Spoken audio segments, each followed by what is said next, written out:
Hi everybody, I'm Bree the Plant Lady checking in with a weekly garden tour. I can't believe that we are already at the end of the month and we were coming down to the last 4 weeks of 2022. This year has absolutely passed in a flash. But so much has happened in the garden, and as you can see by my attire, we're having an unusually warm day as we close out the month of November. So let me turn this camera around so that you can see all that is growing. So first we'll start with Reginald, who would like to be a part of the tour. He's been helping me clean the Airbnb. And in this bed, everything is looking good. You can see the frost, nip back some things. These are all totally hardy. These are all perennials. But there's some things that I could cut down, like the eutrochiums there. You see the salvias look awesome, the penstemons, the echinaceas, the agastaches. I will cut back the salvia leucantha because those are burnt pretty hard. But I love, of course, the white cloud muhlenbergia. So I just have a little bit of cleanup to do in here. And I actually have a bunch of bulbs that are going to come into this bed. So that'll be a whole video in and of itself. I'm also really happy to show you the garlic border that I planted is growing super strong. And of course that's a lot of garlic. It was 160 cloves of garlic, so that is actually going to produce a big harvest.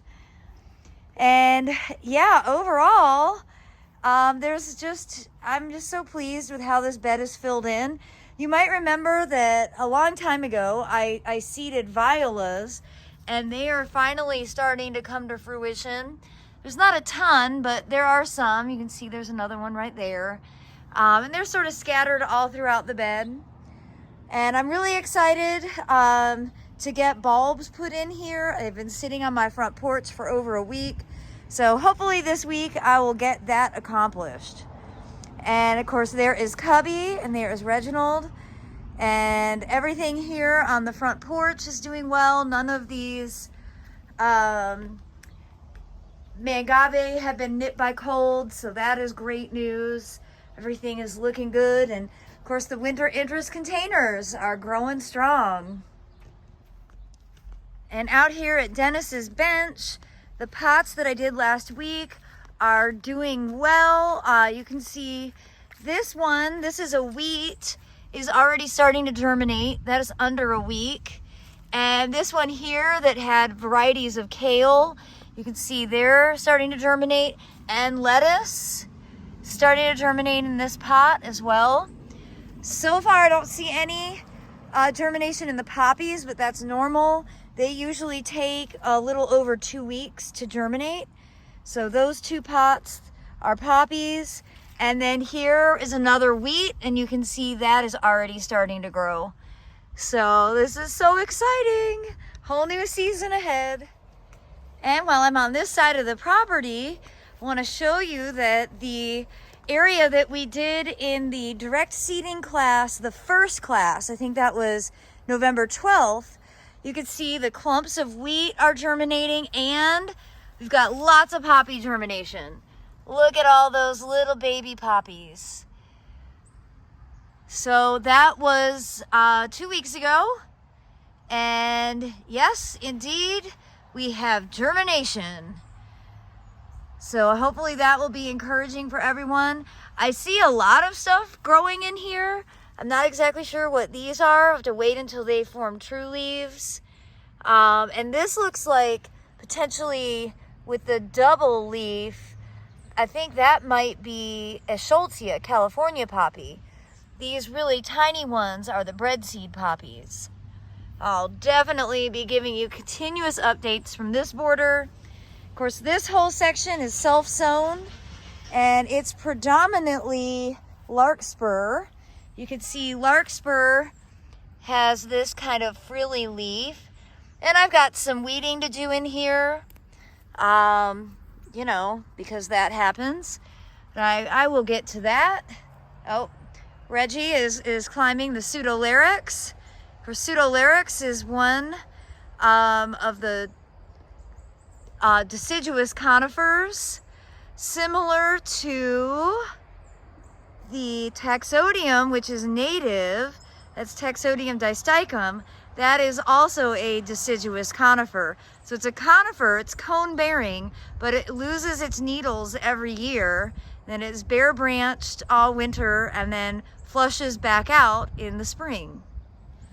So the border that we did in last week's direct seeding class, I don't see any germination yet, but I'm positive that it will start to happen very quickly in the coming days, really. We did this whole corner. Again, that's only been just, it's 8 days. So I think generally 2 weeks is about the target time for seedlings to actually germinate. And you can see over here, I've got lots of self-sowing. And here's a perfect example. This is Nigella. You see it's got an elongated leaf, whereas this, more specifically right here, this is larkspur. And it's a bit more rounded. And they're very, very similar to one another, and it's really hard to distinguish. Bottom line is, both are awesome, and I highly recommend growing both. Just don't weed them out. So I have not done any cleanup in this bed yet. I hope to get to that this week. And same thing with over by the garage and by the greenhouse. Of course, I got these beds done just over a week ago and seeded not quite a week ago, so they're definitely not germinating yet. But all of this open space was direct seeded with poppies, and inside that feed tank there, seeded with poppies. I am so pleased with how the feed tank bed has filled in. It's really, I had low expectations, and I gotta say, this crimson clover just is awesome. I love how it fills in the gaps, and it's just bright green, and then I think it looks really great with the barley, and of course the heading vegetables, a mix of cabbage and broccoli, and parsley from last year. Really, really pleased with how this bed came out. I didn't actually put any violas in there. Oh, and since I've got the water rain gauge here, we've gotten not quite 2 inches, but over 1.5 inches, which is great. We were really dry. Go ahead and empty that. And this is the rain that we needed to get seedlings germinating. You see, same thing over here. This wheat that I sowed just a few days ago is starting to germinate. And everything in here that I transplanted is looking good. I don't see any seedlings germinating yet, but I'm sure they will in the next couple of days. Here on the back patio, you can see the succulent table looks absolutely amazing. I really love this burgundy romaine lettuce. And we haven't had any freezing temperatures, so I've pulled out some of the smaller pots to be outside, including that ginger and this lime. And I'm really thrilled to show you, we just did this like, I don't know, 5 days ago, and the seedlings are already starting to germinate in the tower garden. So this is broccoli, and you can see lettuce starting to grow there. So you don't have to wait long to get some satisfaction. Cannot wait for the tower to be covered in green. People keep asking about animals eating grains, and yes, they will, especially cats. They all love barley, oats, wheat, rye. They don't care. They just like to nibble on it. The great thing is it doesn't actually cause them to throw up like turf grass does. So it's actually not a bad thing for your cats to nibble. If you have a major problem with deer and rabbits, groundhogs, yeah, I would say put up some cattle fencing to help block specific areas. Definitely use deterrent. I Must Garden is my favorite deterrent to spray. You have to be creative with animals, and there isn't one solution. It's really not fair to ask me to give you like some kind of magic answer, because it doesn't exist. You have to do a lot of different things to be able to keep ahead of those animals. Of course, garlic along edges definitely helps significantly, particularly as the foliage starts to grow. You can see the garlic is growing really strong now, and all the cabbages are looking wonderful. And in the fire pit bed, all of the grain pots are they're just so beautiful. I don't care. I just think they are so cool. Look at that pot of wheat. And of course, these were the germination experiments. These are been growing significantly longer. These pots, everything's looking good. So far, so good with just putting the blanket over the big mangave pot. Long term, we will figure something out, but for right now, that's my solution. And over here, this is another bed that the second class did that was only 8 days ago. Nothing's germinating yet, but I know that it's really just a matter of a few days. I actually do see some things germinating. Tiny little seedlings are germinating. And I think we did some kale in here. I'll need some of the people from the class to remind me of what we did, because honestly, in the moment, I wasn't taking note and we didn't record this. Coming along the north side, I cannot believe these Schultzia that over summered. They just look fabulous. I've got a lot more garlic that still needs to be divided. Obviously haven't cleaned this border up at all, but it's on my list.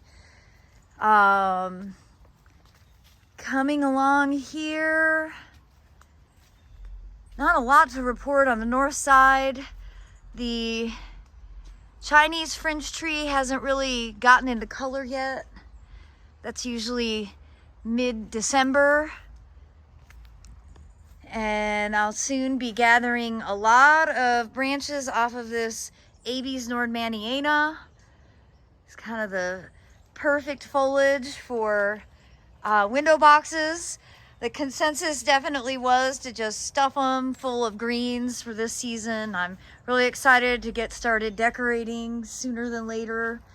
Plan to cut back all of the hedychiums now that they've been properly frosted, and probably will overseed this area just with some more things that, like mustard. I've done well with mustard in even though this is relatively dense shade. I'm just so impressed by the carrots, and they are producing carrots like roots to eat. So we've harvested enough for chicken. This Lindera salicifolia is looking great. I am going to be posting the top 5 plants for November, and that is definitely on my list, so I won't go into too much detail on that. Like to post that the last day of the month. You can see I've got a lot of self-sowing larkspur in this bed, so that's great. You know, again, I haven't gotten up here to really clean out. And same thing with this big border here.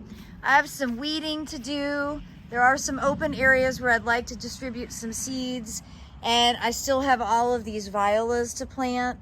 So I'll be making a video on this. I really want to do some videos to show you good and bad seedlings, and I've got all of it here in this bed that is entirely self-sown. So I'll be making sure to get that video sooner than later, the next couple of days. Probably one of the most impressive transitions from last week is the wave. You can see the grains are up and growing, and they're green, and you know, that bright spring green color compared to the grass that's going dormant. So awesome. I don't see any of the flower seed germinating yet in here, which we did 2 weeks ago in the first seed class.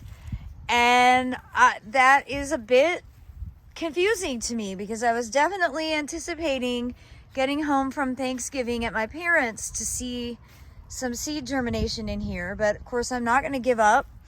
I'm sure probably will happen in the matter of a couple of days.